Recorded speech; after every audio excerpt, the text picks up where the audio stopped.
desde que le das hasta que empieza a grabar, puede tardar un poquitín.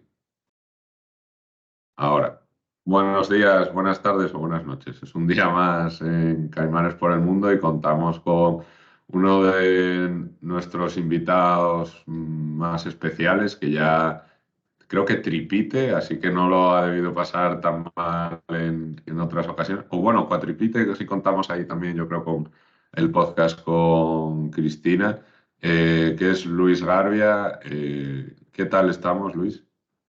Encantado de estar con vosotros, Jorge, un placer. Pues no sé si he perdido la cuenta, pero me da la sensación de que lo mismo es la cuarta vez que hablamos. O sea, que Sí, hablamos a través de... Yo creo que sí, es la cuarta. Una gozada de estar con vosotros siempre, Jorge.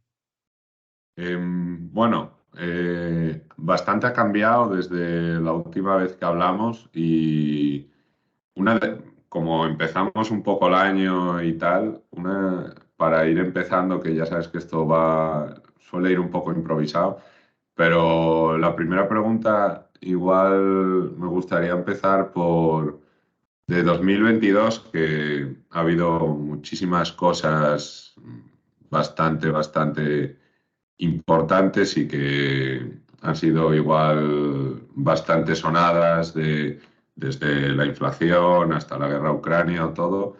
De todas esas noticias que han podido salir o cosas que hayas visto, ¿cuáles crees que no se le han dado la importancia que deberían? ¿O no se le ha dado tanto bombo como a ti, a título Sí, personal de opinión, te parece que sí que fueron muy importantes? sí, sí. A ver, a comentar antes que un poco improvisado, no, totalmente improvisado y además es una gozada.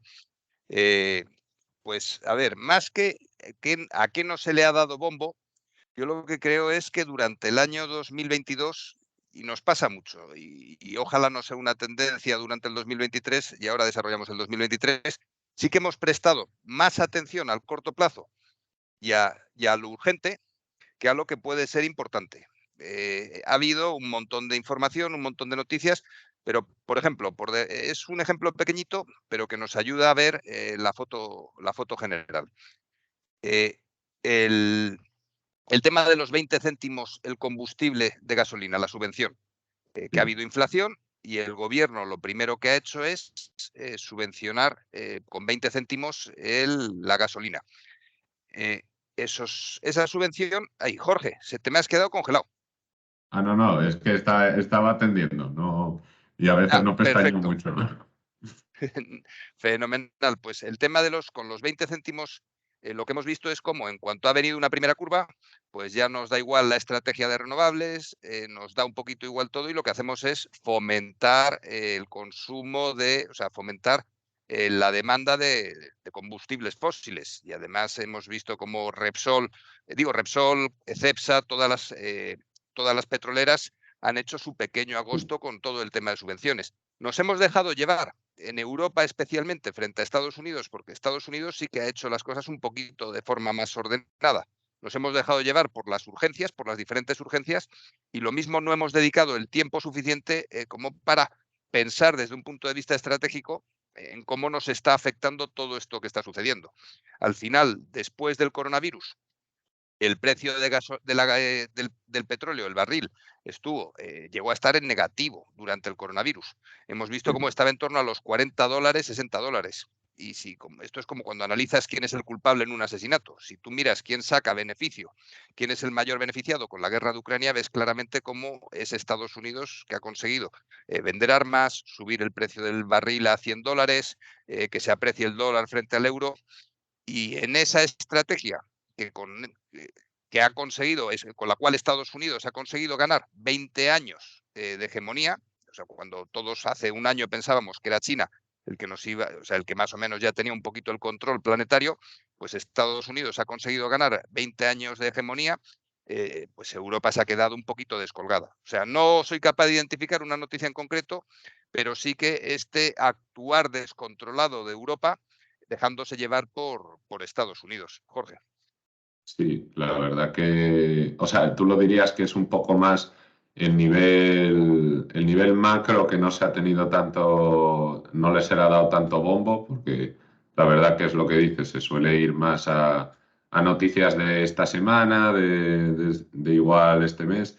Y el ejemplo que pones de la gasolina aquí es bueno y Alemania es ya el siguiente escalón en esto, ¿no? Porque está quemando carbón a niveles que vamos, que no se veían desde hace muchísimos años, cuando hasta hace nada estaban hablando de descarbonización y demás, y ha tenido vamos, por plena necesidad y falta de previsión, pero ¿tú eso crees que no se le está dando bombo por algo en concreto? ¿Porque no quieren reconocer las culpas de esta mala previsión o...?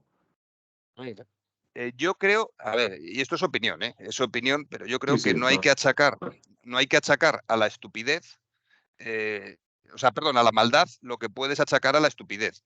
Me refiero, tenemos una tendencia a pensar en conspiranoias, en que hay una mano negra que mueve el mundo, cuando si lo ves, por ejemplo, BlackRock en el año 80 no existía y ahora gestiona más de 10 billones de euros en activos. O sea, es una empresa que en los años 80 no existía y Google, Amazon, Facebook y Microsoft pues no existían apenas en el propio año 2000. O sea, que han nacido en los últimos 20 años. Estamos en un momento de cambio brutal y los poderosos, y cuando hablo del que tenga el poder, pues por ejemplo, en el mundo académico, en cierto modo, somos los propios profesores. Estos días he estado hablando con mis alumnos del GPT, de GPT-3, el tema de la inteligencia artificial. Y al final, el que tiene el poder en cada momento no piensa en el bien común, piensa en proteger su poder y en ese sentido actúa. Y aquí pues hay una guerra y se juntan varias cosas. Se juntan, por un lado, el que la gente tiene miedo y quiere seguir moviéndose, con los lobbies que ya están. El petrolero, por ejemplo. Con el tema de la descarbonización, pues todos queremos que el mundo sea más verde, pero realmente, salvo pues, los de la Agenda 2030, la ONU, no hay alguien con poder verdadero que empuje del tema. Al final queda más en brindis al sol, pues lo de Davos. No es casual que Davos esté en una pista de esquí de lujo absoluto. Que este año se están empezando a enterar de lo del cambio climático, pues porque no hay tanto esquí en Suiza como solía haber hasta ahora. O Bretton Woods, que Bretton Woods, donde se hicieron los tratados en los años finales de los 40 del patrón oro, era otro hotel de 5 estrellas. O sea, que al final, por un lado, el poder es acomodaticio y tiende a proteger sus intereses. Y en esa dinámica yo no veo tanto una mano negra, sino la inercia que todos tenemos. O sea, yo tengo un coche de gasolina y si me pagan a 20 céntimos, o sea, si me dan una subvención para que consuma gasolina, pues probablemente, no, probablemente aprovecho esa subvención y la cojo, pues como yo supongo que la cogerá el 99% de la gente. Sobre el papel, todos somos ecológicos, pero en cuanto viene una urgencia, en cuanto hay una guerra, a la gente le preocupa bien poco el salvar el planeta. En cuanto hay una guerra, lo principal es la propia supervivencia y luego ya es acabar con el contrario. Y si para acabar con el contrario tienes que destrozar árboles, Sí, y, pues dime, Jorge.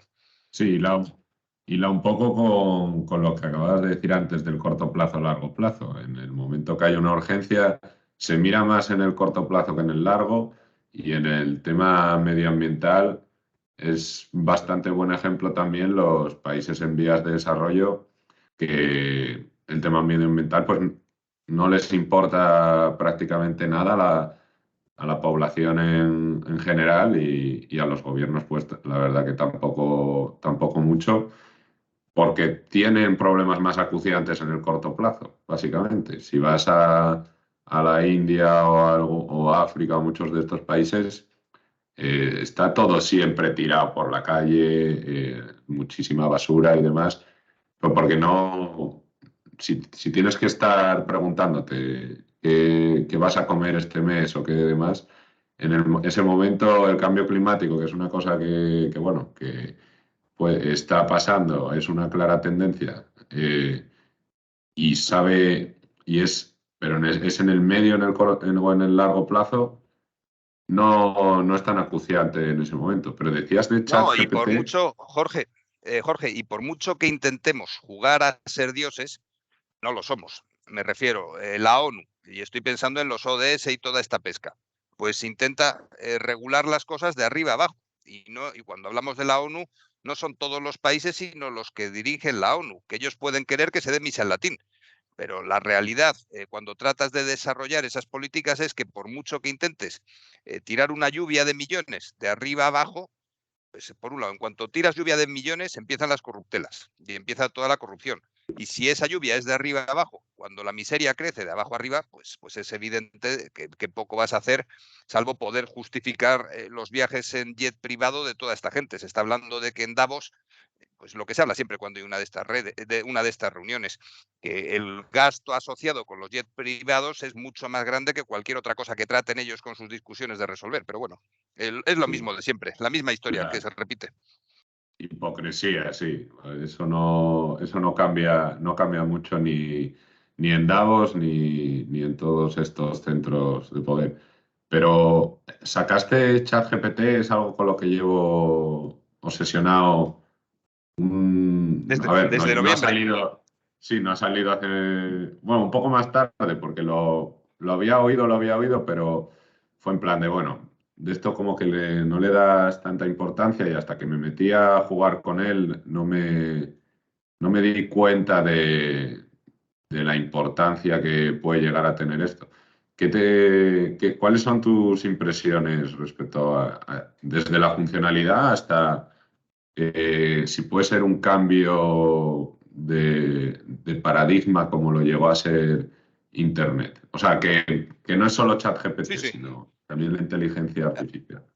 totalmente. Y además me alegro que me hagas esta pregunta porque es una cosa que he estado viviendo estas semanas y es absolutamente apasionante. Y luego no tengo foro público en el que dejar testimonio y me apetece dejarlo. Con, la versión 3.4 del OpenIA, o sea, del chat, perdón, no del chat, yo uso el Playground, que al final pones Playground GPT-3 en Google y aparece, que lo suelo llamar Gepetto, por las siglas. GPT, pues Perfecto, sí. Gepetto. Yo liberaron el programa para que la gente lo usáramos en noviembre. Y creo que desde prácticamente el primer día ya puse algún tuit diciendo que cómo mola esto. Y, y mi reacción natural a ello fue, en cuanto llegué a clase el día siguiente, tengo grupos de WhatsApp en cada una de las asignaturas que doy. Y en cuanto vi esto, cómo funcionaba, lo que hice fue mandarlo al grupo de WhatsApp y jugar con mis alumnos pues esos primeros días. Y, por ejemplo, si le preguntas que te haga un modelo de contrato de lo que sea, te lo hace tanto en inglés como en castellano. Si le dices, quiero escribir un email en inglés, enfadado o contento, pidiendo una reserva, pues tú le das las instrucciones como si fuera una persona de lo que quieres que escriba y Gepetto te lo escribe, que es alucinante. Y luego, en tema de programación, pues esta mañana en clase les he dicho, pues pones, quiero programar en Python el juego del Scrabble. Y te lo da, pero no te da uno, sino si le vuelves a hacer la misma pregunta, te da otro diferente. O quiero hacer un ensayo sobre mercados financieros. Pues te hace un ensayo, si lo vuelves a pedir, te hace otro, te hace otro, te hace otro. Y así, pues he estado el mes de noviembre jugando con diferentes alumnos porque doy clase a Derecho, luego doy clase a Mercados Financieros, o sea, doy clase a diferentes grupos y, y luego además esto mezclado con el cachondeo de los alumnos. Pues quiero ligar con un tío o con una tía de 40 o de 50 años, que sea canadiense o que sea nicaragüense. Según ha ido evolucionando, nosotros hemos estado alimentando a Gepetto. Y ahora Gepetto, si tú hablas con él ahora, es alguien mucho más educado que el que era en noviembre. O sea, en noviembre tú le podías preguntar abiertamente cómo matar a alguien y te lo decía. Y según ha ido evolucionando ya, pues ha llegado un momento que te decía, cuidado que eso de matar es ilegal. Y luego tenía ciertas, pues antes era más mal educado y antes pues lo del género lo llevaba, pues te diferenciaba entre hombres y mujeres abiertamente. eh, la frontera de lo políticamente correcto no la tenía tan bien ajustada como ahora. O sea, ahora hablar con Gepetto es un poquito más aburrido. O sea, esto te estoy hablando de noviembre, diciembre. ¿Y cuál ha sido mi sorpresa? que, a ver, tengo un grupo de chat también con otros profesores. Esa misma semana de noviembre les pregunté, ¿quién ha escuchado hablar de esto? Tal, y me hicieron una encuesta y más de la mitad no conocían que existía esto. ¿Y cuál ha sido mi sorpresa? Que es con lo que he estado trabajando esta semana en clase. Mi sorpresa la semana pasada, que el municipio de Nueva York lo ha prohibido en clase. Sí, muchas universidades han empezado a prohibirlo. Lo han prohibido en clase. Y aquí dices, joder, o sea, esto me recuerda muchísimo a la ley seca, que si tú quieres fomentar el uso de algo, lo primero que tienes que hacer es prohibirlo. Y luego, además, esto es una herramienta que yo, en cuanto la he visto, la pongo a disposición de mis alumnos y me pongo a jugar con ellos, pero el sistema educativo, y volvemos a donde estábamos antes con lo de la planificación o las prohibiciones o lo de las subvenciones, el sistema educativo, en cuanto ve algo que puede representar una amenaza no para el sistema, sino para el status quo de los que tienen el poder dentro del sistema, se blinda y lo empieza a prohibir. ¿Y qué es lo primero? Dice, es que, joder, cuidado que los alumnos ya no van a trabajar. Y yo me pregunto, a ver, detectar si un alumno no tiene ni puta idea es fácil en cuanto hablas con él.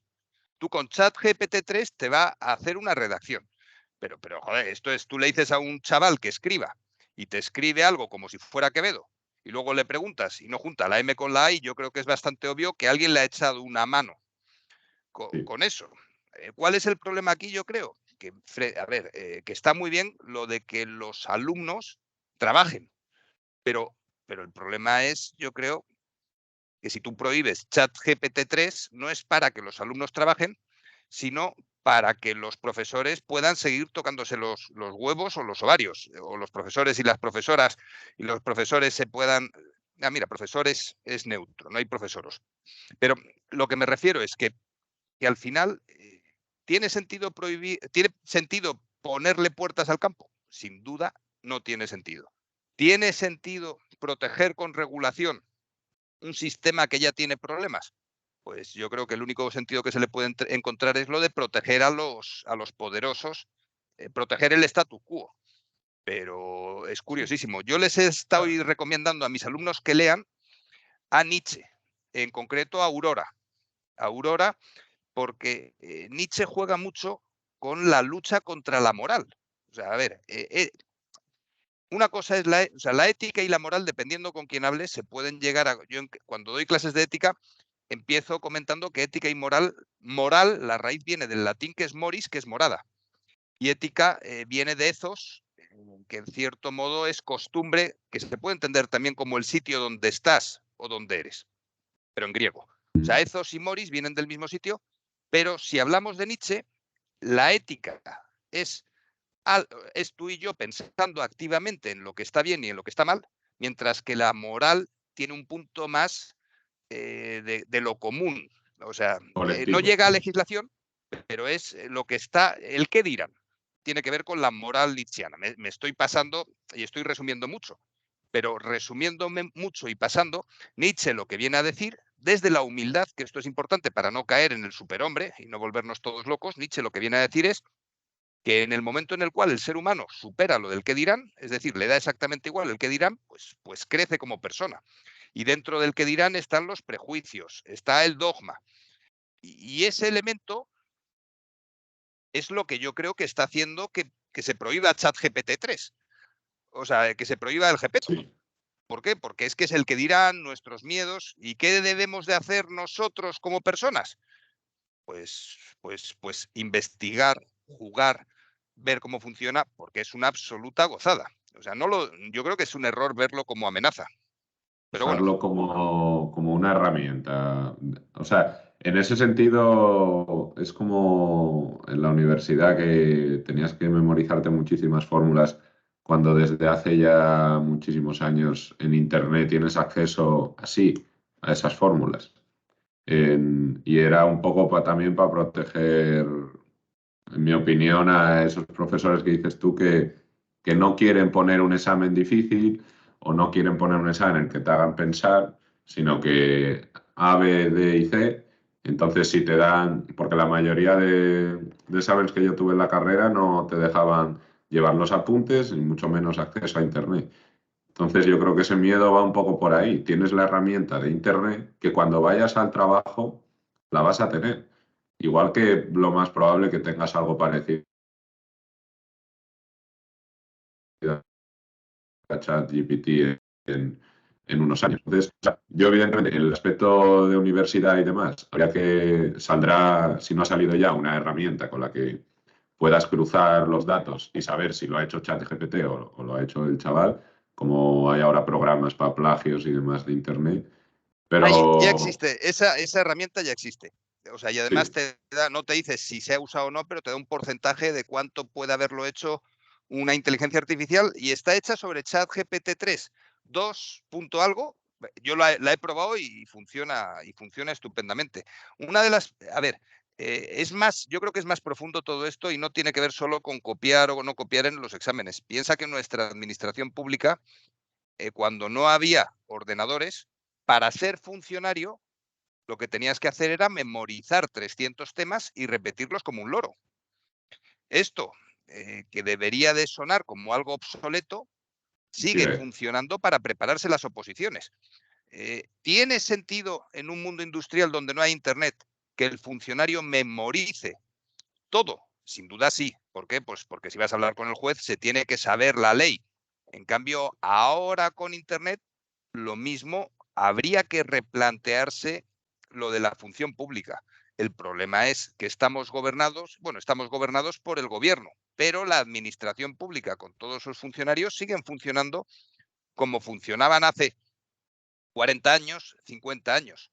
Y esa forma de sacarse una oposición, que es memorizando y comiéndote 300 temas como si fueras un robot, lo que nos hace es que sigamos funcionando igual que funcionábamos, no tanto por el no copiar, sino por la inercia. Y esa inercia al final se va arrastrando al resto del sistema. Lo mismo pasa con, yo soy profesor, el primer año que te preparas una asignatura, a mí me gusta mucho dar asignaturas diferentes. ¿Por qué? Porque te obliga a cambiar la asignatura. Pero si te dejas llevar por la inercia, ¿qué usas? ¿Qué haces? Reutilizar las diapositivas del año anterior. Y cuando te quieras dar cuenta que eso a mí, afortunadamente, de momento, creo que no me ha pasado, pero sí puedo notar de vez en cuando que me va pasando eso, estás usando las mismas diapositivas que usabas hace 20 años. Sí, sí, Y yo he dices, joder, es que tenido el mundo de hace 20 años no es el mismo de profesores ahora. profesores con la máquina esta que no sé ni cómo se llama, que la proyectaba sobre la pared, que ponía la diapositiva en la máquina y te la enseñaba ahí, o sea que tenía eso, no sé, 30 años esas diapositivas. Pero en ese sentido, de momento es por el miedo, pero yo no, en el punto que estamos hablando sí, pero y también porque tú, lo hemos hablado alguna vez, el cambio de la época industrial a la digitalización, no sé si esto es otro cambio de paradigma para ti, como o entra dentro de la digitalización la inteligencia artificial. Porque desde mi punto de vista es igual hasta otra revolución. La digitalización puede que pase más por eso, tener acceso a Internet, tener pues ciertas facilidades que todavía no se dan en sistemas con tanta inercia, como dices tú, como la administración y demás. No sé si la inteligencia artificial va por otro derrotero totalmente diferente. ¿A ti qué te parece? Pues a ver, yo tengo mi historia que ya la he contado alguna vez, que además me repito mucho. Y por un lado, necesitamos para ver el impacto de determinados cambios perspectiva. Es muy difícil en mitad de la tormenta ponernos a analizar el impacto que tiene la propia tormenta. Dicho lo Sí, cual, yo creo que lo he comentado en anteriores podcasts, que lo que estamos viviendo, pues por un lado, el ser humano empezó a hablar y eso supuso un cambio. El empezar a hablar nos transformó como especie. Luego, cuando empiezas a escribir, aparece la historia. Y asociado con poder escribir, está todo el imperio romano, el derecho romano, o sea, asociado con poder escribir aparecen un montón de cosas. Cuando, cuando llega a la imprenta, vamos a un siguiente nivel que no solo es el año 1450 con la propia imprenta, sino es un montón de consecuencias asociadas con la imprenta. ¿Y qué supone Internet? Pues Internet lo que supone, he estado viendo estos días libros antiguos de economía en los cuales se publicaban los tipos de cambio, pero entre que tú escribías el libro y se publicaba pasaban 10 años. Y es que los tipos de cambio se mantenían durante otros 10 años. O sea, tipos de cambio entre monedas se publicaban en un libro y la gente consultaba. En el BOE se publicaba en enero el tipo de cambio y se mantenían vigentes durante todo el año. O sea, eso es brutal. Súper Cuando ineficiente, llega sí. Internet, Internet no solo es el poder estar tú y yo ahora hablando o el tener acceso a un montón de información en tiempo real. Internet, o sea, la digitalización es usar y la gestión de esa propia información. ChatGPT-3, ¿qué es al final? Es un programa que nos permite llevar la gestión informativa al siguiente nivel. O sea, gracias a ChatGPT-3, esa información a la que tú, persona física, puedes acceder de forma instantánea, pues la inteligencia artificial también puede acceder y además te la ordena atendiendo a probabilidades, porque esto es algo importante o relativamente importante. ChatGPT-3, cuando da una respuesta, no sabe de lo que está hablando. O sea, no es capaz de, es capaz de definir las palabras y que nosotros leamos la definición. Pero para él las palabras no son más que vectores y números. Que insisto, las ordena, pero lo que está haciendo por dentro son operaciones matemáticas y asignando probabilidad.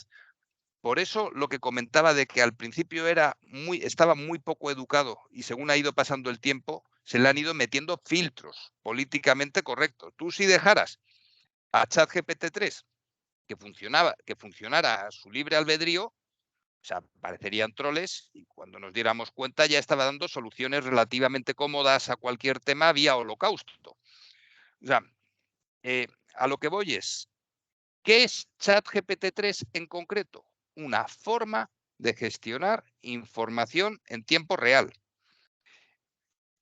La inteligencia artificial, para mí, respondiendo a tu pregunta, es parte de este proceso de cambio bestial que supone Internet para la humanidad en general. O sea, me cuesta mucho separar esto del propio cambio que supone Internet. Para mí es parte de lo mismo. Es decir, se tira una bomba nuclear que es Internet y asociado con esa explosión, pues primero que si la presión que arrastra todo y luego ya pues viene lo de la radiación y todas estas cosas. Para mí es parte del mismo proceso, no destructivo, sino destrucción creativa de Schumpeter. O sea, me refiero del proceso este de creación asociado con la innovación disruptiva.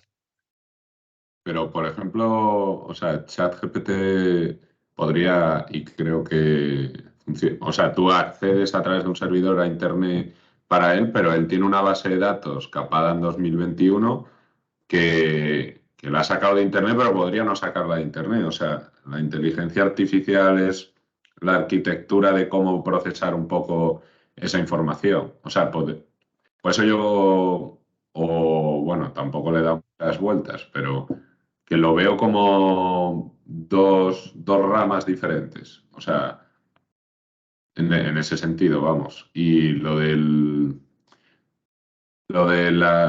si son solo ceros y números, o sea, son solo ceros y unos, al final nuestro cerebro también es corrientes eléctricas. O sea, menos 0,6 voltios el diferencial entre una neurona y la otra.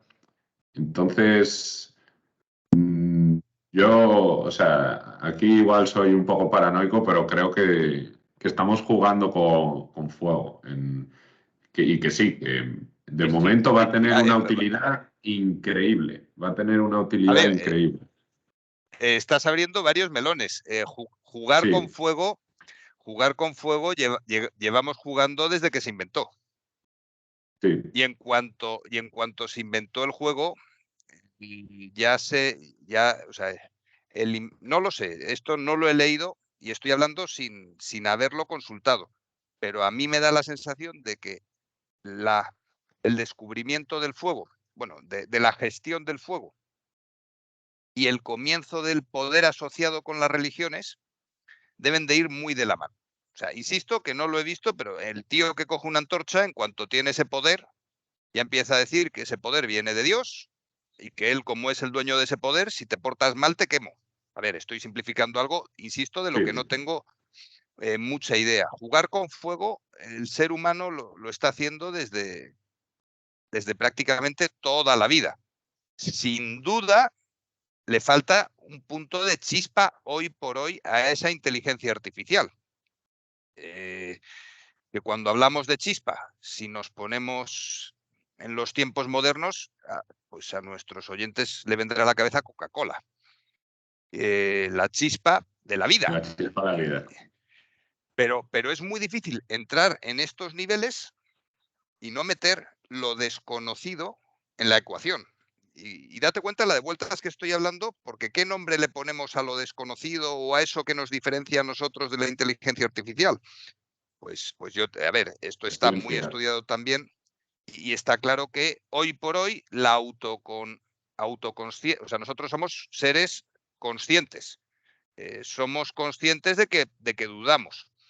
ChatGPT-3 de momento no, y aunque estéticamente lo parezca, o sea, aunque parezca que piensa, la realidad es que esos unos y ceros hoy por hoy no piensan. Yo no creo en Terminator. A ver, me refiero, yo no creo, no crees en la AI, en la inteligencia a ver, general artificial? no creo en Terminator en el sentido de en una inteligencia artificial que nos va a dominar en futuro. Lo que sí que creo, Jorge, es que esa inteligencia artificial ya existe y creo, por un lado, que esa inteligencia artificial son las multinacionales, que en cierto modo ya nos dominan. Y sí que creo mucho en la inteligencia artificial híbrida, es decir, en la persona junto con el móvil. Tú y yo ahora estamos hablando sin que medie ChatGPT-3, pero podríamos estar hablando y preguntarle cosas a GPT-3 y que nos responda no solo con una base de datos que, como tú bien dices, dura hasta el año 2021. Una de las cosas que hay que preguntarle a GPT-3 es qué día es hoy. Y siempre se remite al mismo día y es un día que cada vez está más cercano, pero no lo han enchufado a Internet. Está enchufado a una base de datos muy grande porque uno de los riesgos que hay de enchufar ChatGPT-3 a Internet es que se vuelva loca. O sea, Se que no vuelve tenga loco. capacidad de asumirlo. O sea, de asumir tanta información de manera... O sea, si con una base de datos de 2020 le preguntaban por Chomsky y ya le daba por muerto, cuando Chomsky sigue vivo, o sea, Ya.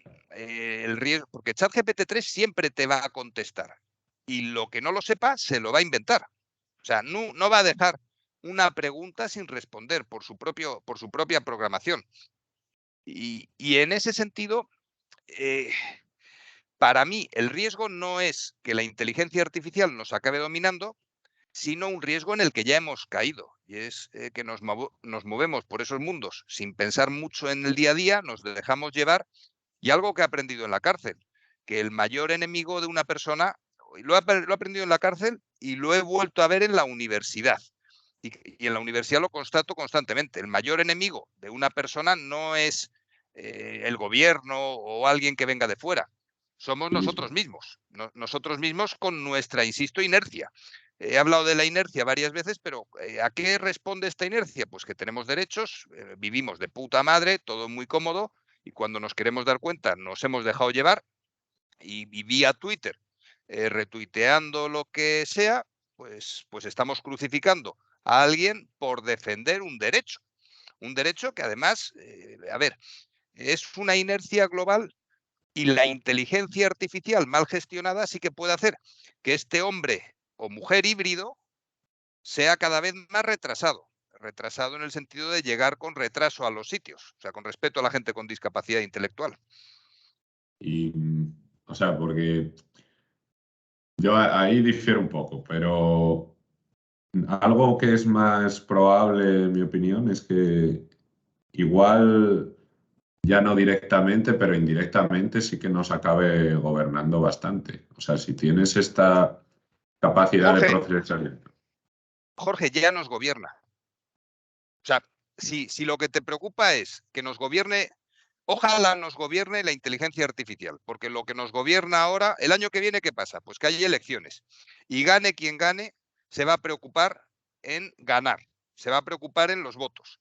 y ni se va a preocupar de identidad digital, ni se va a preocupar cuántas veces en el Congreso discuten sobre gestión eficiente de recursos. ¿Qué va? Discuten que si los catalanes, que si los vascos, que si los... O sea, ya nos gobierna la inteligencia artificial, que no es inteligencia artificial, sino es inteligencia no pensante que va en automático. Y los criterios por los que se nos gobiernan son criterios de bot, criterios utilitaristas muy asociados. BlackRock ha estado hablando con Zelensky, el Flink. O sea, y es Clarísimo. BlackRock, no es ni Jerome Powell, el gobernador, ni Joe Biden, ni von der Leyen. No, es el CEO de BlackRock, es el que está pensando. Y BlackRock, si habla con Zelensky, pues lo mismo son buenas noticias porque ya están pensando en la reconstrucción. Que lo mismo la En el guerra dinero, se acaba. en el Pero dinerito, son sí. criterios absolutamente económicos y detrás de BlackRock hay personas, pero también hay ordenadores muy potentes que entre tú y yo son los que nos gobiernan ya. O sea, que si tú no estás de acuerdo conmigo es porque sí que crees que nos puede llegar a gobernar la inteligencia artificial, esa guerra ya la hemos perdido y nos gobierna, de hecho, ya la inteligencia artificial. No, no, no, o sea, porque yo uno de los escenarios que no descarto para nada es que nos acabes terminando. Eso es lo que decía que difería. Pero, o sea, y lo de, sí, ya hay bastantes algoritmos de inteligencia artificial en los que está basado, pues, el Aladdin este, que es el que utiliza BlackRock y demás para invertir. Sí, lo que pasa es que, por darle una vuelta más, yo creo que es que nos exterminamos nosotros mismos antes. O sea, no le dejamos a la inteligencia artificial que juegue su papel. O sea, yo creo que nosotros tenemos capacidad para el exterminio antes. O sea, ahí no necesitamos ayuda, ¿eh? Ya, la verdad que tenemos la capacidad, tenemos bastante capacidad en ese aspecto para reventarnos. Pero, pues otro de los problemas que puede acarrear esto, que bueno, es lo de la destrucción creativa que dices, pero que muchísimos empleos estos van a quedar completamente obsoletos y empleos que hasta ahora se consideraban creativos en muchos aspectos, que es para mí la gran revolución de estas inteligencias artificiales que llevan saliendo los 2 últimos años o 3, desde el paper este del Transformer.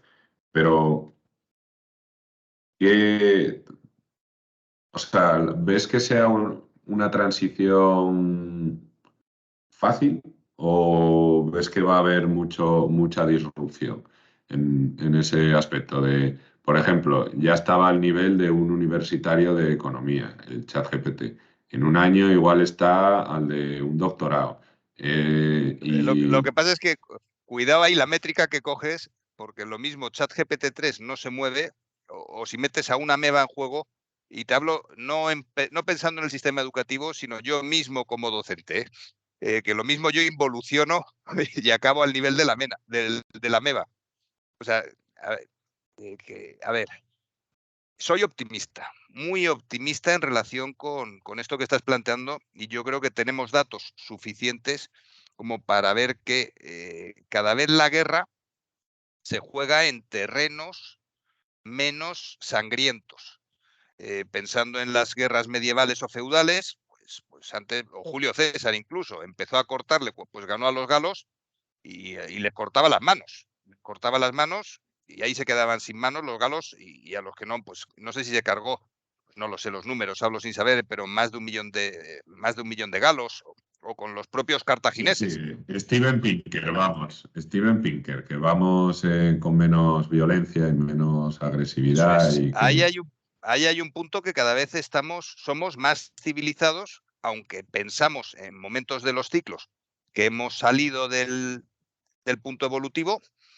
Y cuando nos queremos dar cuenta, somos más. En el momento en el que pensamos ya es el fin de la historia, pensando en Fukuyama, pues la historia nos empieza a sorprender con otra vuelta de tuerca cada vez más curiosa. Schumpeter, que es el que he mencionado antes, hablando de la destrucción creativa, lo que introdujo fue los ciclos económicos, básicamente. Y él, frente a Keynes y a gente que era un poquito más tranquila. A ver, Schumpeter no escribió, a mí me encanta, y no escribió nunca una fórmula. Y él lo que hablaba es que el innovador era el motor de todo este cambio. Y luego lo de pues nihil novum sub soli, nada nuevo bajo el sol, que dicen en el Eclesiastés. O sea, al final todo esto que estamos hablando, pues estoy pensando en el hinduismo, Brahma, Shiva y Vishnu. Pues uno que destruye para que otro construya y el tercero conserve. En ese ciclo creador es en el que estamos. Por un lado, desde un punto de vista económico, toda la tecnología hace que la productividad aumente. Eso es un hecho objetivo. La productividad cada vez es mayor. Dicho lo cual, trabajan las máquinas, trabajan los ordenadores y cada vez menos es necesario recurrir al trabajo físico. Y si me apuras, lo que estamos viendo es que ese trabajo físico lo podemos llevar al siguiente nivel, que es automático. O sea, el trabajo intelectual del que repite una actividad pensando en los funcionarios no es un trabajo físico, pero sí que se puede considerar automático. La tecnología pone en riesgo todos estos trabajos, pero la productividad cada vez es mayor. ¿Qué quiere decir eso? Pues que cada vez nos cuesta menos, pensando en esfuerzo físico humano, llenar la nevera. Es decir, tenemos tecnología de sobra para poder tener todas nuestras neveras llenas. Y por si había alguna duda de todo esto que estoy diciendo, hemos tenido una pandemia que nos ha demostrado cómo gracias a Internet, pues te sientas a ver Netflix y estás tranquilo, no quemas las calles, y luego pues aquellos trabajadores esenciales han podido seguir saliendo a trabajar y las neveras milagrosamente se seguían llenando. Y hemos sido capaces de funcionar un poquito por ahí. ¿Qué es necesario? Sin duda. Y aquí, pues, alguno de nuestros oyentes lo mismo me llama planificador, pero es que esto es algo que es objetivo y está sucediendo ya. Repensar el sistema entero. Lo mismo hay momentos en los cuales no trabaja todo el mundo a la vez. Por ejemplo, si hay un volcán y necesitamos apoyo público. El riesgo de esto que estoy diciendo, de que alguien lo asimile con voy a comprar a la población para que me vote, es un riesgo alto, pero no estoy hablando de eso. De lo que estoy hablando es de darle una vuelta al sistema y en esa vuelta que le damos al sistema, que ha sido una propuesta de Podemos la semana pasada. No sé cómo es exactamente la propuesta de Podemos, porque he de reconocer que no la he leído, pero a mí lo que leí en titulares me sonaba mucho a renta universal. Si al final no todo el mundo trabaja, pues lo mismo hay que asegurar a la población una capacidad adquisitiva para elementos relativamente básicos. ¿Va a ser necesario introducir en el discurso económico ideas como que si la renta universal o redefinir el trabajo, o que se ha estado viendo esta semana o estas semanas, la jornada laboral de 4 días? Sin duda, sí. Yo le estoy muy agradecido a Elon Musk, porque gracias a Elon Musk estoy viendo hasta qué punto son importantes los sindicatos, que en algún momento he tenido la tentación de decir, y esto de los sindicatos era una figura obsoleta que ya no tiene sentido. A ver, hay que tener cuidado con la violencia, y cuando digo violencia es pues toda esta lucha, em, la lucha de clases, según la entendía Marx en el De siglo, Marx, sí. en su momento. Pero yo creo, volviendo, que me comentabas de Pinker, yo creo que tenemos tecnología que nos permite estar informados. Tenemos tecnología que nos permite dialogar unos con otros, que nos permite, pues lo que estamos haciendo tú y yo ahora desde aquí, que es reflexionar sobre todo este cambio social. Y tenemos formas de todas estas ideas, llevarlas a la realidad, pues, pues sin violencia.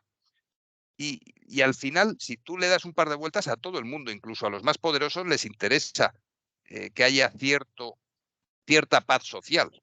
A nadie le interesa un planeta, cuando digo a nadie, sí, a todos los habitantes, pero es que ya somos más de 8.000 millones de personas. Es que la población de India es más grande que la de China. Ahí tenemos un problema de estabilidad global y de gestión eficiente de recursos grande. O sea, estoy pensando en el de Marvel, que chasquea los dedos y se carga la mitad de la Claro. población.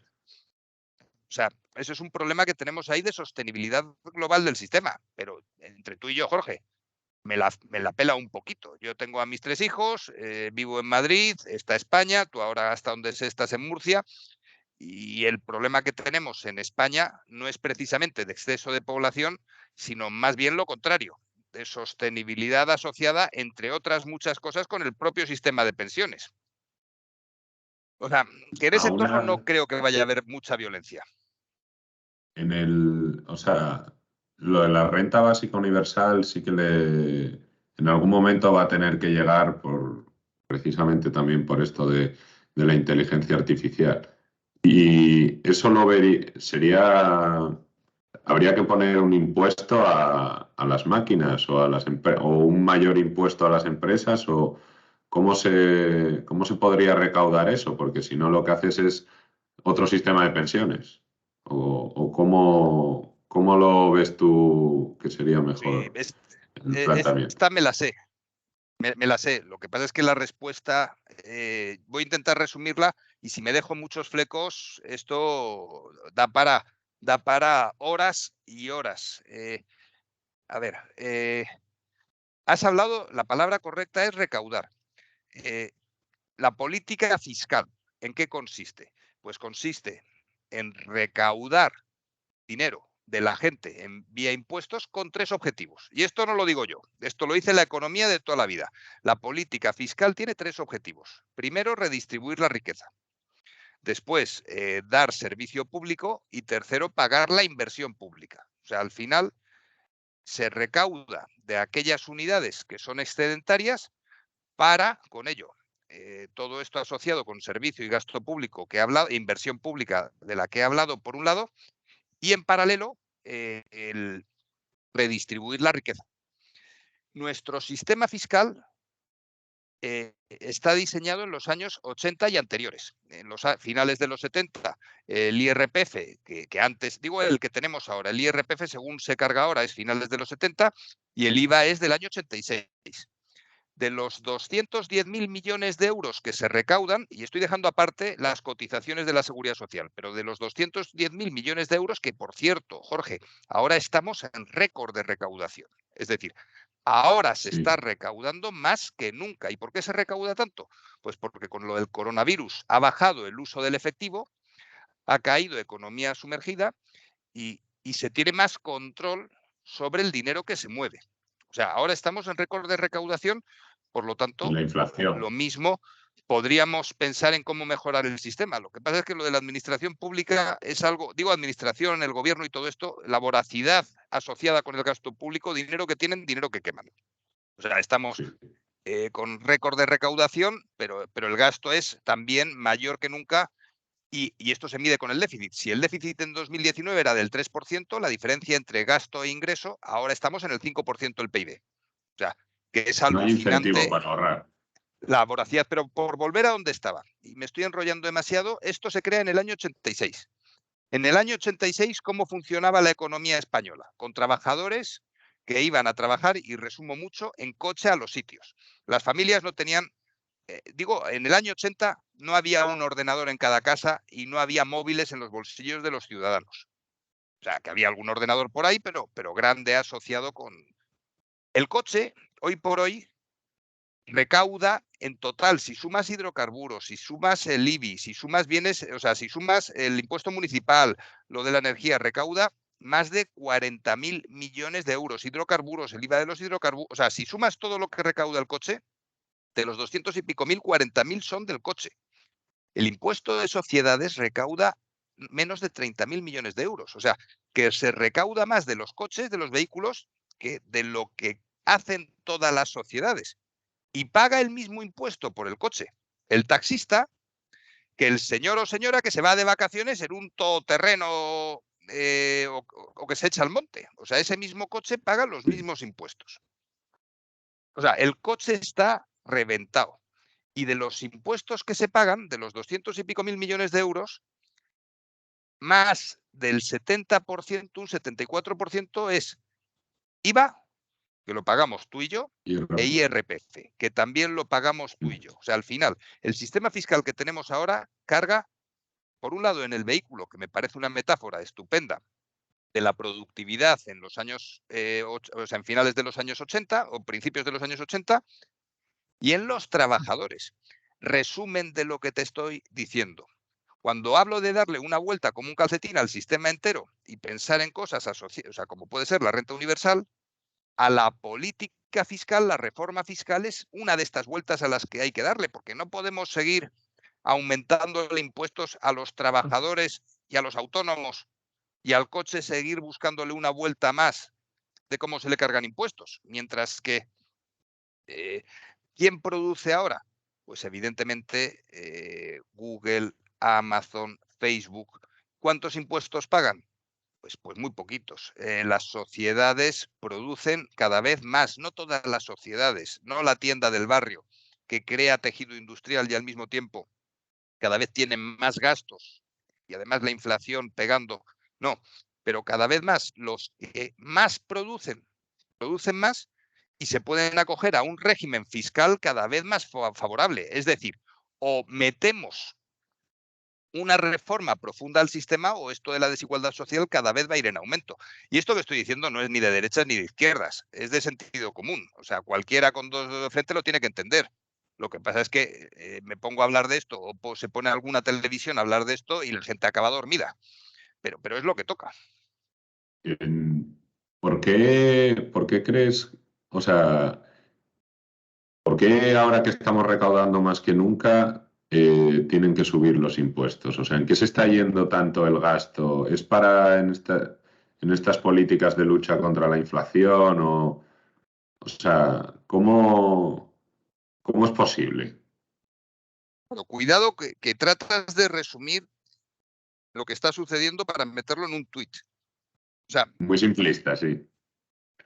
no, me refiero, digo cuidado no por ti, sino por mí, porque al final esto lo va a ver o lo va a escuchar un montón de gente, cada uno con sus sesgos y metiéndonos en este tema. El riesgo de acabar acuchillados, metafóricamente, y porque tú has dicho simplemente lo de hay que subir los impuestos o hay que bajarlos.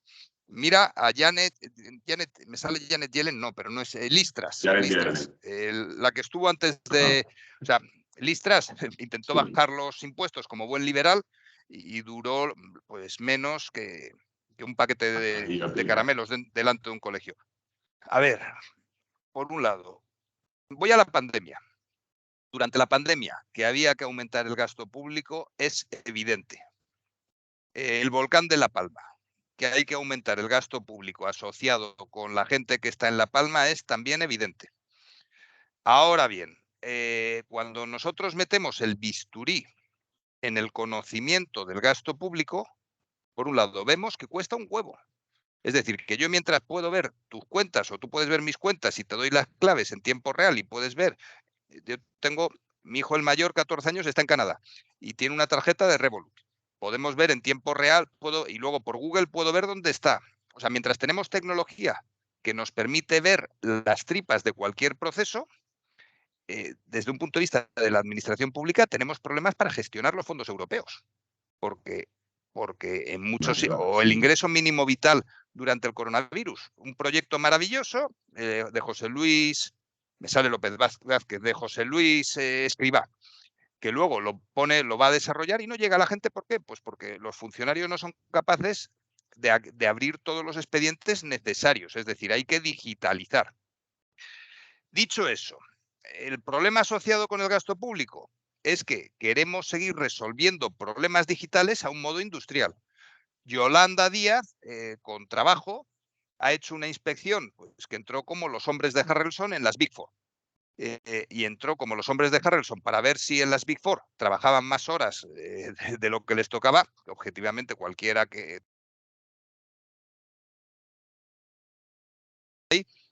Y entraron como... ¿Para qué? En parte, para justificar todos las nuevas personas de inspección laboral que estaban empleando. Que está muy bien que empleen a gente en inspección laboral, no me estoy quejando, pero al final resolvemos nuevos problemas con técnicas viejas que hacen que aumente el gasto. Por un lado, partidas principales del gasto público. Pues por un lado, y estoy haciendo el consolidado, estoy mezclando las pensiones, cotizaciones y gasto asociado con pensiones con los presupuestos generales del Estado, con el resto de presupuestos generales del Estado. Hay un déficit solo de pensiones superior a los 20.000 millones de euros. Es decir, hace 3 años había 3 cotizantes por cada pensionista, ahora tenemos 2,1 y dentro de apenas 5 o 10 años, cuando se jubilen todos los del baby boom, va a haber un cotizante y medio por cada pensionista. Y eso hace que ahora solo de pensiones haya un agujero de 20.000 millones de más de 20.000 millones de euros y creciendo a un ritmo bastante trepidante. Luego, trabajadores públicos, y meto asesores políticos y funcionarios. Pues hay 3,4 millones de trabajadores públicos. Y cada vez que hay un cambio, de gobierno, pues suele aumentar el número de trabajadores públicos. O sea, cada vez hay más gente que está trabajando. Y estos trabajadores públicos, no hablo funcionarios solo ni personal laboral, estoy metiendo todos, y asesores, Sí. políticos, todos estos, es otra de las principales partidas del gasto público. O sea, si tú miras el gasto público, hay 3 partidas que son las principales. Pensiones, insisto en que estoy haciendo el consolidado, pensiones, sueldos de trabajadores públicos y una que es diabólica, que es la devolución de la deuda y el gasto financiero asociado con la deuda. Ahí se nos va más del 70% del gasto público. En concreto, la última vez que eché la cuenta, el 76% del gasto público. Y nos queda el resto, el otro 25%, pues para instalaciones médicas de sanidad, porque los salarios ya están metidos en cierto modo, pero no todo el personal sanitario está ahí metido. O sea, al final, la paradoja es que aunque cada vez se recauda más, como la gente vive más, como cada vez hay más trabajadores públicos y como cada vez la deuda es mayor, tenemos menos dinero efectivo disponible para aplicarlo a políticas que realmente merezcan la pena. Y luego, los fondos europeos no se gestionan de forma adecuada, o parece ser que no se están gestionando de forma adecuada, pues tenemos un pan con 2 tortas. Jorge. Y no llega. Y tú, con tu optimismo general, ¿cómo ves una salida a esto? Porque el sistema, como lo estás pintando y también como lo puede ver casi cualquier persona que se ponga a mirar datos que no están tan escondidos, ¿cómo se puede llegar a salir de aquí si también, como decías antes, el mismo sistema democrático aquí desincentiva el ahorro para, pues ahora, como este año, es elecciones y demás? Nadie va a vender, a comprar votos diciendo que tiene que recortar, que tiene que, o sea, y el sistema de pensiones es totalmente insostenible. O sea, Sí, vamos ¿cómo, por partes. qué salida puede, qué salida positiva puede haber aquí? Sí, vamos por partes. Por un lado, soy muy optimista en relación con el fin de la especie en el corto plazo. O sea, ahí lo Ah, soy. vale, vale. No, y luego, también soy optimista desde un punto de vista económico general. Es decir, yo creo que cada vez tenemos más y mejores herramientas para hacer cosas mejor. Sí, Luego también la capacidad de complicarnos la vida es infinita, y en esas estamos, o sea, complicándonos la vida hasta niveles estratosféricos. Eh, el sistema, en el caso español, los presupuestos generales del Estado en España, si viviéramos aparte de Europa, hubiéramos devaluado la peseta, sí, y eso incentiva no tanto la productividad, sino con una devaluación, pues es la mejor forma que hay de combatir la inflación y de repartir los recursos un poquito mejor, pensando en la inflación. O sea, si devaluamos el dinero, pues todos nos hacemos más pobres a la vez, en lugar de la inflación, que es equivalente a una muerte a pellizcos que empiezan sufriendo las clases más desfavorecidas. Porque al final la cesta de la compra sube para todos, pero es que pero la renta disponible de todos no es la misma. Por lo tanto, sufren más los de abajo la inflación. O sea, en sí. ese sentido, tenemos una situación complicada. En el caso de los presupuestos generales de España, pues estamos en una transición de un mundo industrial a un mundo digital, y en muchos aspectos, pues en España tenemos una monarquía, tenemos nobles, tenemos el IBEX 35, y en España en muchos aspectos todavía seguimos en un entorno feudal. No tirado a caballos, es un poquito de metáfora, pero no tanto. ¿A dónde voy? A dónde voy es que el sistema que tenemos en España no es sostenible. Y no es sostenible, que lo mismo dura, pues a noviembre ya las elecciones sí llegamos. Y yo creo que lo mismo, una legislatura más, sea, 4 años más, pues podemos seguir llenando, inflando un globo, pero que es un globo que antes, que después acabará explotando. Y cuanto más inflado esté, más gorda va a ser la explosión. Eso es un hecho objetivo. Dicho eso también, el problema que tenemos en España no solo es un problema español. Tenemos un 140% de deuda sobre PIB, que lo mismo es menos. No he mirado el dato ahora mismo, pero estaremos en torno, por encima del 120% estamos. Perdón, 1.400 millones de euros y el PIB de 1,2 billones. O sea, perdón, es 1,4 Sí, billones de deuda pública sobre un PIB de 1,2 billones. Pero es que en Japón están en el 2, 300. pues, en el 2,5% y subiendo. Y es que el yen lleva los últimos 30 años con tipos de interés a cero y parece ser que empiezan a tener inflación en la isla y van a subir los tipos de interés. A lo que voy es que gran parte del problema este que tenemos en España es un problema global. ¿Riesgo de que no se paguen las pensiones? Pues con los datos que te he dado es relativamente alto. Lo que pasa es que también hemos visto cómo el Banco Central Europeo, cuando hay un problema asociado con liquidez, inyecta liquidez. Estoy pensando en el quantitative easing desde el 2013 en Europa, 2008 en Estados Unidos, que ha sido lo que le ha permitido a Bernanke, junto con, bueno, Bernanke le acaban de dar el premio Nobel a la economía y se lo han dado, que podríamos hablar, pero se lo han dado por el estudio que hizo de la Gran Depresión en 1929. O sea, me refiero, tenemos que entender cómo desde el año 2008 se han hecho una serie de políticas que han permitido que, aunque la desigualdad social vaya en aumento en muchas familias, no hayamos pasado algo parecido a la Gran Depresión, aunque estamos todos un poquito deprimidos. O sea, a lo que me refiero son las políticas monetarias, las inyecciones de liquidez cada vez han demostrado ir de forma más ajustada a la economía. Y estoy pensando en el coronavirus. ¿A dónde voy? Que ya sé a dónde voy y no le va a gustar a gran parte de los oyentes. Lo que tenemos que son oyentes, o sea, caimaneros. Como quieran llamarse, yo no entro en Vale, esos no, debates. no, perfecto. Pues a dónde voy es igual, igual que han cambiado muchas cosas, asociada con la política monetaria, tienen que cambiar también otras cosas. ¿Y cómo se va a poder gestionar este sistema de forma más eficiente? Porque el problema no lo tenemos los ciudadanos hoy por hoy. El problema ahora lo tienen las administraciones públicas y los gobiernos. Y necesitamos medir mejor dónde va el dinero de nuestros impuestos. Y la herramienta que viene es el euro digital. Es el yuan digital y es el dólar digital. Es un dinero digital que desde el Banco Central Europeo se va a poder controlar de forma más eficiente y se va a poder gestionar de forma más eficiente. Y estará pensando la gente, no, es que esto va a converger con China, pues en Europa tenemos un humanismo que yo creo que somos líderes en esa parte del humanismo y se pueden aplicar las cosas de forma diferente a como se está haciendo. Y además, el gran hermano ya está aquí y se llama Hacienda. El euro digital, ¿qué permite? El euro digital lo que va a permitir es un mayor control sobre las finanzas de todo el mundo en general, pero las públicas en concreto. Y lo que va a permitir es llevar la política monetaria al bolsillo de cada ciudadano. El euro digital va a ir de la mano de la identidad digital. ¿Qué es esto de la identidad digital?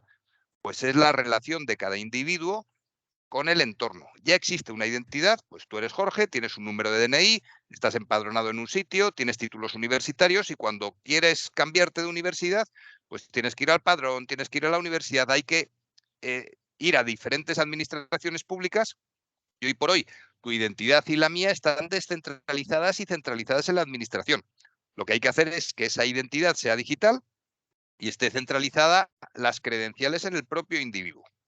¿Eso que nos permite? Tramitar de forma mucho más eficiente. Esa identidad digital va de la mano de un euro digital.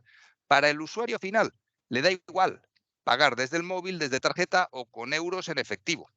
Pero para todo el engranaje del sistema van a ser euros que son programables. Que no quiere, o sea, todo esto que estoy diciendo es economía ficción. Todavía no se sabe cómo se va a desarrollar. tenemos en el mundo cripto toda la parte de Ethereum y los smart contracts, que ya vemos más o menos cómo funciona. Pero ¿qué podemos tener? Por ejemplo, impuestos que se gestionen en tiempo real. El IVA, tú cuando pagas en un comercio, el IVA, tú lo pagas igual, tengas la renta que tengas. Y además el IVA lo que implica es que el autónomo que está llevando el negocio, aunque no tenga que pagar nada, para el autónomo es indiferente o para la empresa es indiferente, pero que tenga que hacer papeles y burocracia asociada con el IVA. Y entre que tú pagas el IVA y que lo recibe la administración pública pasan 3 meses. Pues con el euro digital se pueden gestionar estos impuestos en tiempo real y puedes discriminar, puedes ver, pensando en la identidad digital, la renta del que está pagando y puedes hacer impuestos más a la medida de la persona que está pagando. ¿Esto qué significa? Pues un control mucho más cercano de la economía. Estamos hablando de política monetaria. Hasta ahora la política monetaria, ¿cómo se hace? Con grandes inyecciones de liquidez. ¿Que los tipos de interés suben? Pues subir tipos de interés quiere decir retirar dinero, pero es que suben los tipos de interés para todos, para el que tiene y para el que no tiene. Y con esas subidas y bajadas de tipos de interés, hasta ahora se estaba gestionando la actividad económica de arriba a abajo a lo bestia. En un mundo digital, ¿cómo se tiene que gestionar esa actividad económica? Pues punto 1, no lo sé. Punto 2, ahora mismo se Con la está viendo inteligencia cómo se hace. artificial. A ver, yo La ahí no inteligencia mezclaría artificial. inteligencia artificial. A ver, la inteligencia Lo artificial, general, lo guión. a ver, si metemos ya inteligencia artificial, el riesgo de que esto acabe como una película de Asimov es alto. Yo de lo que estoy hablando Sí. es de un euro más controlable. Más controlable, un euro digital que permita hacer transferencias, pues, a ver, por ejemplo, Bizum. Bizum es un proyecto que los bancos tenían debajo de un cajón desde el año 2013. En cuanto empieza a aparecer que si WeChat, con pagos a través de WeChat, y empiezan a aparecer otras cosas, los bancos sacan Bizum y lo ponen a disposición de los clientes para que puedan hacer pagos digitales. O sea, al final, yo de lo que estoy hablando no van a significar grandes cambios. Es que los cambios ya han ocurrido. O sea, ya tenemos la economía intervenida. España está intervenida por Europa desde el año 2013. Lo que pasa es que si lo anuncias en los periódicos, pues como pasó con Grecia, pues se Entra crea mal. pánico y salen los inversores. O sea, al final las cosas hay que hacerlas con cierto cuidado. En el caso del euro digital, estamos perdiendo la carrera. Es decir, en China, llevan Mira. funcionando con el yuan digital desde hace ya años, o sea, están haciendo muchas pruebas de concepto y nosotros, pues todavía no hemos empezado con ello. Pero hay que hacerlo con mucho cuidado y no podemos caer en el miedo. Dime, Jorge.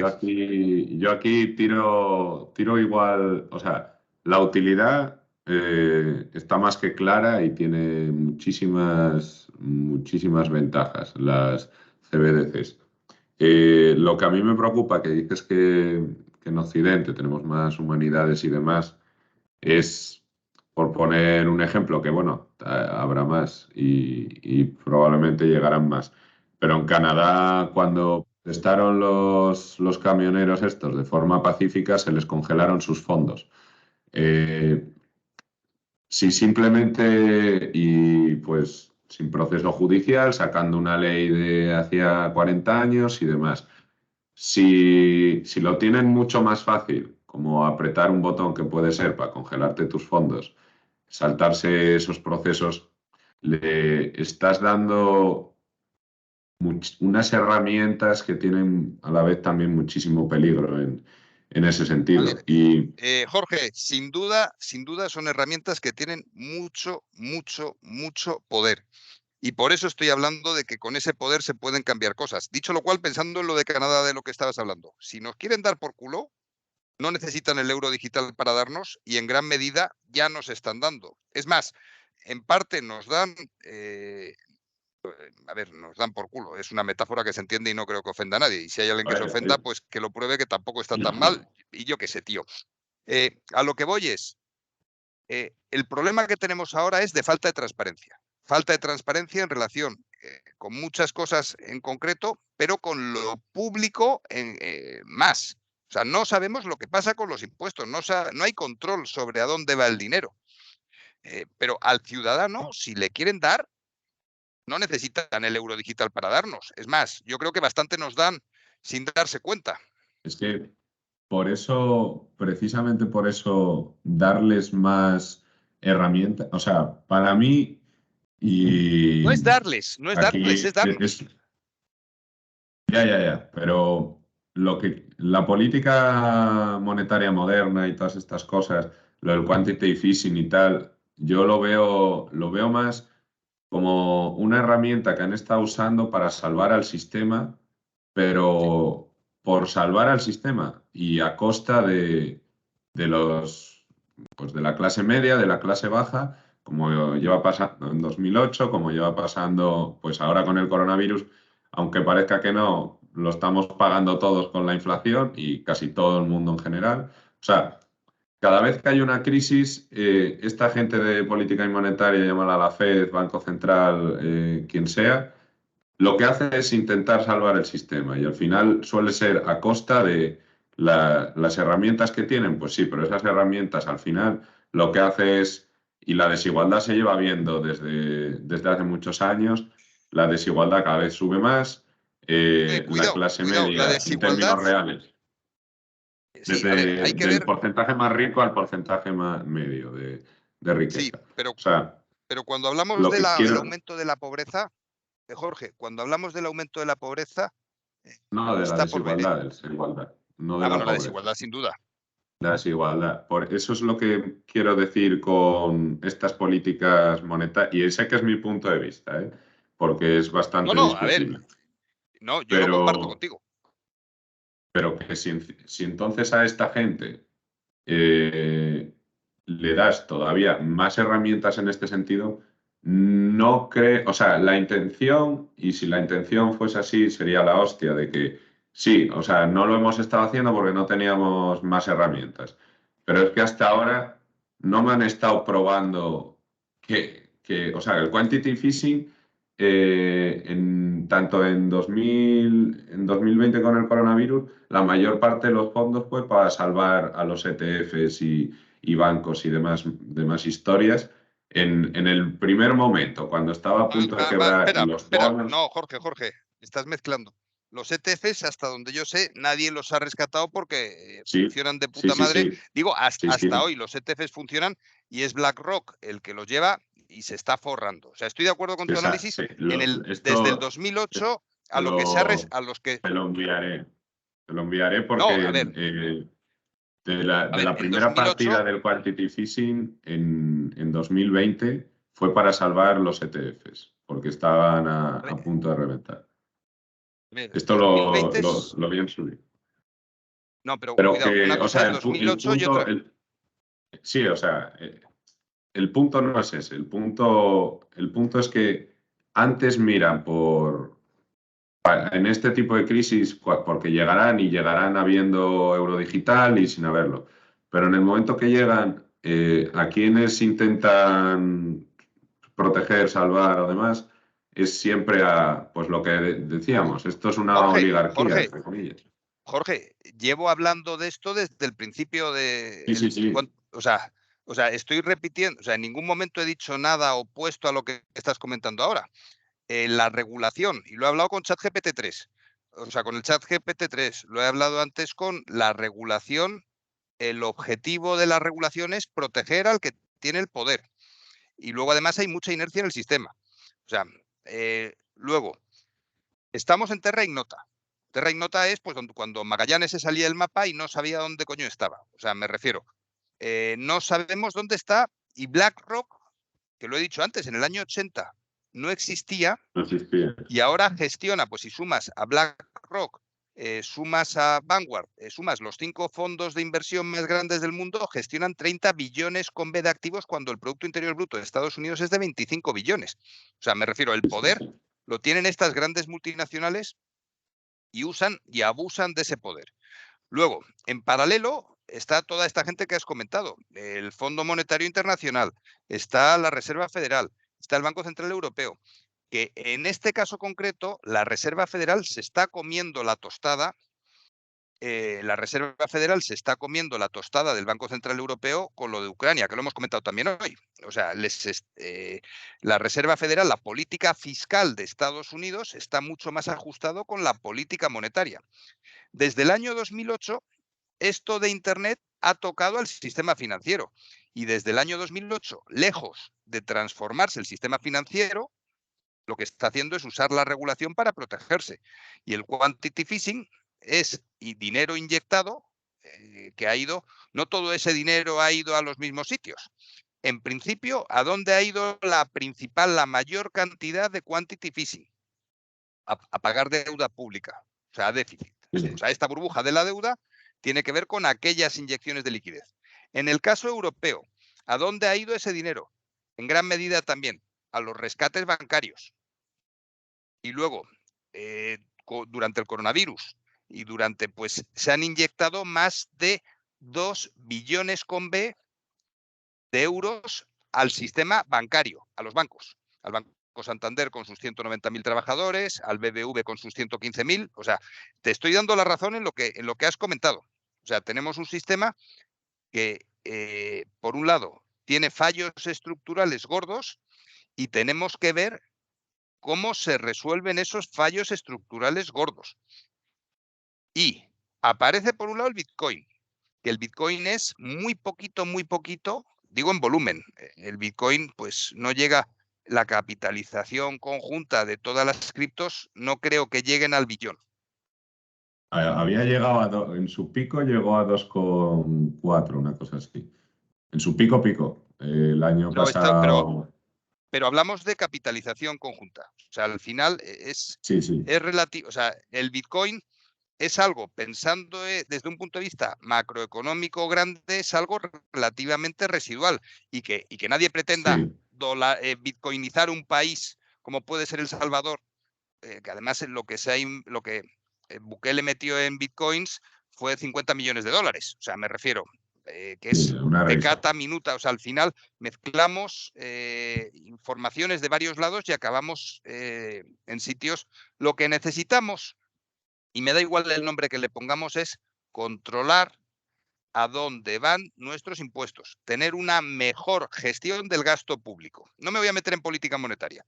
Necesitamos la parte pública, necesitamos digitalizar todos los procesos administrativos. ¿Por qué? Porque seguimos Sí. funcionando como funcionamos. Ahí estamos completamente de acuerdo. Y luego, ¿cuál es la tendencia? La tendencia y de lo que se está hablando ahora en los foros internacionales es, sin duda, del euro digital. Y va a ¿Maneras de llegar, acercarnos al euro no tengo digital? duda. Pues ya has hablado de la política monetaria de la Modern MMT, Modern Monetary, no sé cuáles son las siglas, Sí.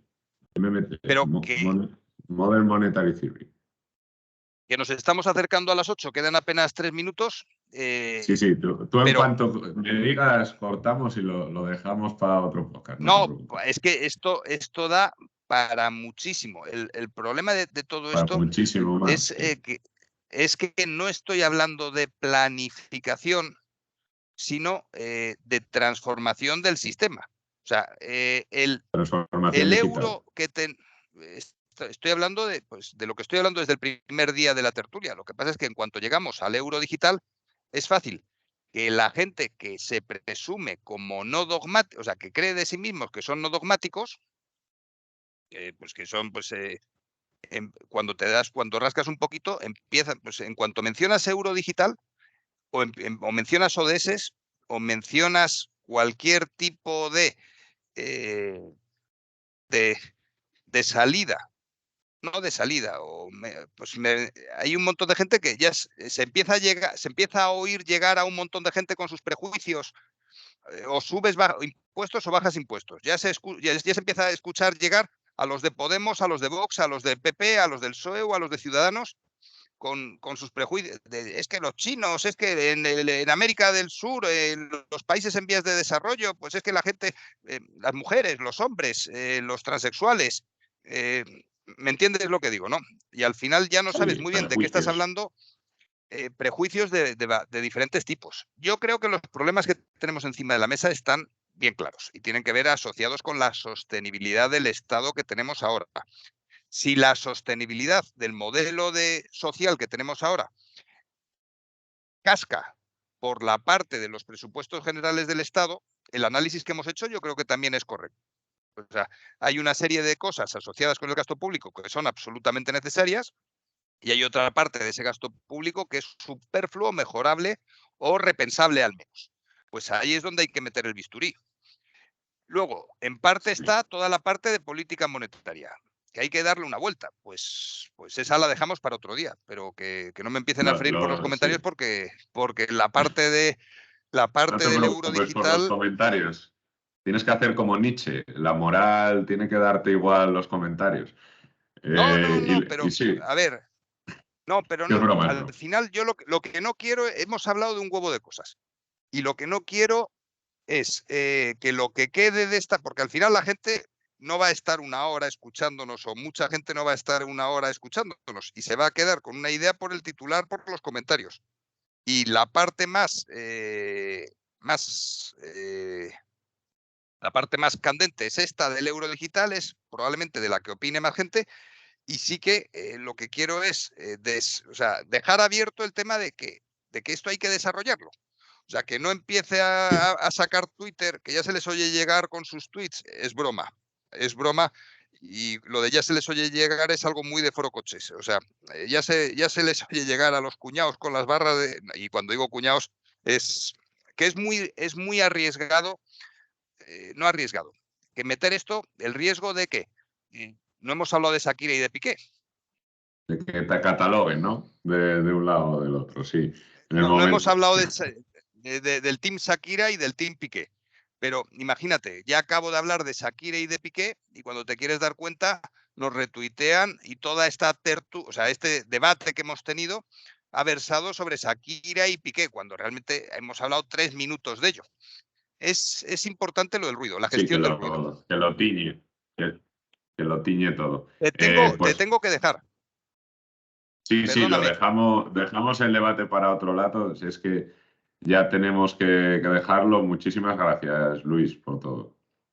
Un verdadero placer y deseando volver a hablar contigo de euros digitales, que además es necesario porque hay mucho vídeo en Internet que resume, que corta y merece la pena un debate extendido, yo creo. Pues el siguiente empezamos hablando por ahí. Venga, Perfecto. Luis, Un muchísimas abrazo, Jorge. gracias. Chao. Hasta luego. Hasta luego.